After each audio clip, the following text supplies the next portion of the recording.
को पता है कि अपराजिता माँ की फ़ोन की वजह से परेशान हो गई, इसलिए रक्षित ने अपराजिता को कॉल करके उसको बहुत ज़्यादा उसका मजाक बना रहे हैं और कह रहे हैं कि तुम माँ से डर रही थी ना, तुमने माँ आंटी पार्टनर को क्यों फ़ोन पकड़ा दिया जब तुम माँ से बात कर रही थी। तभी अपराजिता कहती हमारे यहाँ ऐसा ही होता है, बड़े बड़ों से ही बात करते हैं, इसलिए मैंने माँ को फ़ोन कर दिया था। और मैं हाँ थोड़ा सा डरती हूँ क्योंकि आंटी ने मुझे जिस तरीके से घर से बाहर निकाला था उस तरीके से मुझे उनसे डर लगता है, इसलिए मैं उनसे बात नहीं करती हूँ। रक्षित उनसे अपराजिता से हंसी मजाक करते हुए बात करते हैं, फिर उससे गुड नाइट करके फ़ोन रख देते हैं।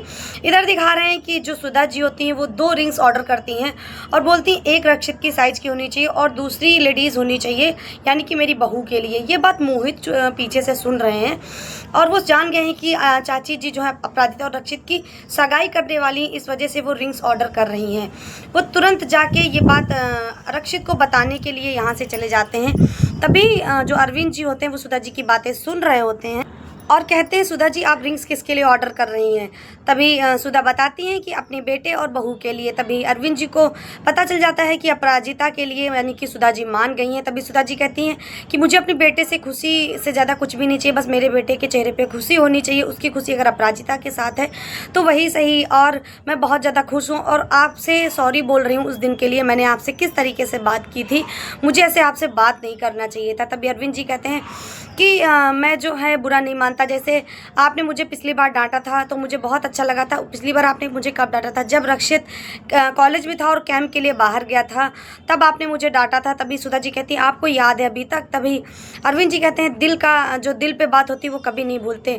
आपने मुझे प्यार से मनाया था और मनाने के लिए मैं आपको प्यार से कैंपस तक पहुँच गया था रक्षित के, इसलिए मुझे वो बातें याद हैं।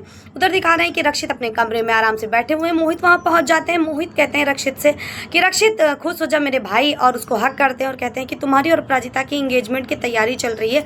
रक्षित ये सुन के शॉक्ड हो जाते हैं और कहते हैं क्या बता रहे हो भाई? कह रही हाँ चाची जी ने 2 रिंग भी ऑर्डर की हैं, कल सत्यनारायण की कथा होने के बाद में अपराजिता के साथ तुम्हारी सगाई भी है। रक्षित ये सुनकर बहुत ज़्यादा शॉक्ड है, उनके दिल में थोड़ी सी खलबली मच गई है।